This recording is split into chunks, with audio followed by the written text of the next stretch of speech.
আসসালামু আলাইকুম প্রিয় দর্শক,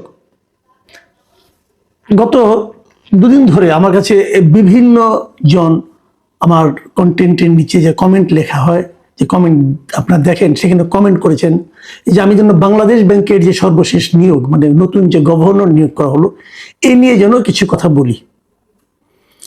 এবং প্রথম দিন থেকে শুরু হয়েছে। আমি দেখছিলাম, আমি এ নিয়ে বিভিন্ন টেলিভিশনে টক শোতে আমি কথা বলেছি, কিন্তু আমার নিজের চ্যানেলও বলার জন্য অনেকে রিকোয়েস্ট করেছেন। আমি আগে বহুবার আপনাদেরকে বলেছি, আমি অর্থনীতি ভালো বুঝি না, কিন্তু সাধারণ মানুষ হিসেবে কিছু কমন সেন্স তো আছে। যারা বুঝেন তারা কি করবেন না করবেন সেটা তো আরেক কথা। আমি বটম লাইনটা আগে বলি, যে মিস্টার মোস্তাকুর রহমান নামক একজন গার্মেন্ট ব্যবসায়ী, পোশাক শিল্পের একজন ব্যবসায়ী, তাকে বাংলাদেশ ব্যাংকের গভর্নর করার যে সিদ্ধান্ত সরকার নিয়েছে এবং নিয়োগ অলরেডি করেছে, উনি অফিস করাও শুরু করেছেন। আমি মনে করি এই সরকারের সবচেয়ে ঝুঁকিপূর্ণ এবং রিস্কি সিদ্ধান্তগুলোর মধ্যে এই যাবৎ তারা যা নিয়েছেন তার মধ্যে এটা একটা। এবং এই সিদ্ধান্ত সরকারকে কোথায় নিয়ে যাবে এটা বলা বড় কঠিন। কেন কঠিন সেটা বলি। কেবল বাংলাদেশের ইতিহাসেই নয়, সারা দুনিয়াতেই আপনি এ ধরনের উদাহরণ দ্বিতীয়টা খুঁজে পাবেন কিনা আমার সন্দেহ, যেখানে একজন ব্যবসায়ীকে একটা দেশের আপনার ব্যাংকে, যে রাষ্ট্রীয় যে ব্যাংক, ফেডারেল ব্যাংক যেটাকে বলি অনেক জায়গায় আপনার, আমাদের এখানে যে মূল যে ব্যাংক, রাষ্ট্রীয় ব্যাংক বাংলাদেশ ব্যাংক যেটা আছে, সেই ব্যাংকের গভর্নর বানানো হয়, এরকম ঘটনা খুঁজে পাওয়া কঠিন।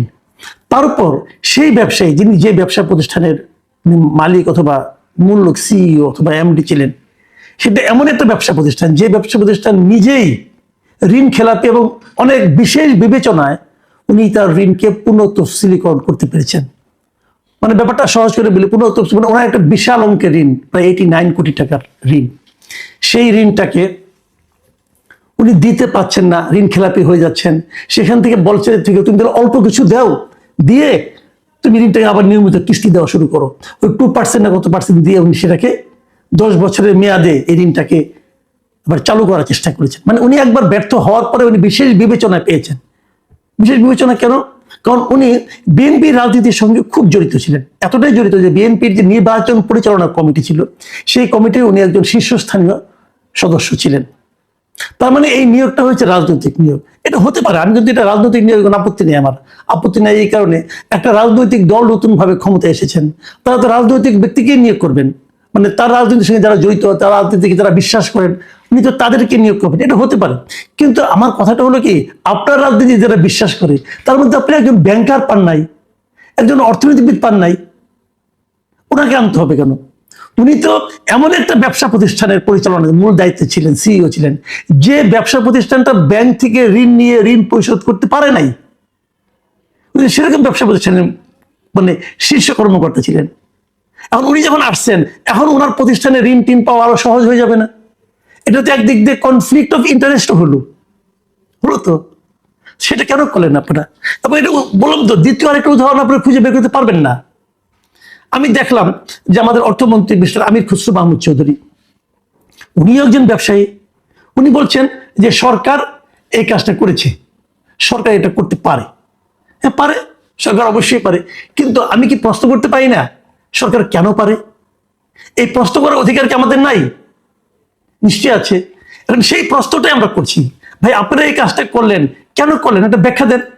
আগে আমরা দেখেছি আপনার ইউনূস সাহেবের আমলে যে ওনার সরকারে যা কিছু হতো, ওনার একটা প্রেস উইং ছিল, সেই প্রেস উইং নিয়ে আমরা হাসাহাসি করতাম, অনেক কিছু করতাম, কিন্তু একটা জিনিস আমরা দেখতাম যে সে প্রেস উইং চট করে একটা ব্যাখ্যা দিত। এখন এই সরকার ব্যাখ্যাও দেয় না, এই সরকার ব্যাখ্যাও দেয় না, এখন পর্যন্ত কোনো ব্যাখ্যা পাইনি। না মন্ত্রী দিচ্ছে, না প্রেস উইং দিচ্ছে, কেউ ব্যাখ্যা দিচ্ছে না। কিন্তু প্রশ্ন তো মানুষের মনে জাগছে। যতক্ষণ পর্যন্ত এই প্রশ্নের উত্তর কেউ না পাবে, ততক্ষণ পর্যন্ত কিন্তু এটা নিয়ে মানুষের মধ্যে নানা ধরনের কথাবার্তা হবে, নানা ধরনের চিন্তা হবে। সেই চিন্তাগুলোর জবাব কিন্তু আলটিমেটলি সরকারকে দিতে হবে, এবং সরকার যখন উত্তর না দিবে তখন মানুষ নানা ধরনের জল্পনা কল্পনা করবে, এবং এই জল্পনা কল্পনাগুলোর ডাল মিলতে থাকবে, ডালপালা মিলতে থাকবে, এবং সেগুলির সমাধানটা কি হবে কেউ জানে না। কিন্তু সরকারের প্রতি মানুষের সন্দেহ বাড়তে থাকবে। এবং তারও চেয়ে বড় কথা, একটা বাংলাদেশ ব্যাংকের গভর্নরের যে দায়িত্ব, সেই দায়িত্ব পালন করার কোনো অভিজ্ঞতা এই লোকের নাই।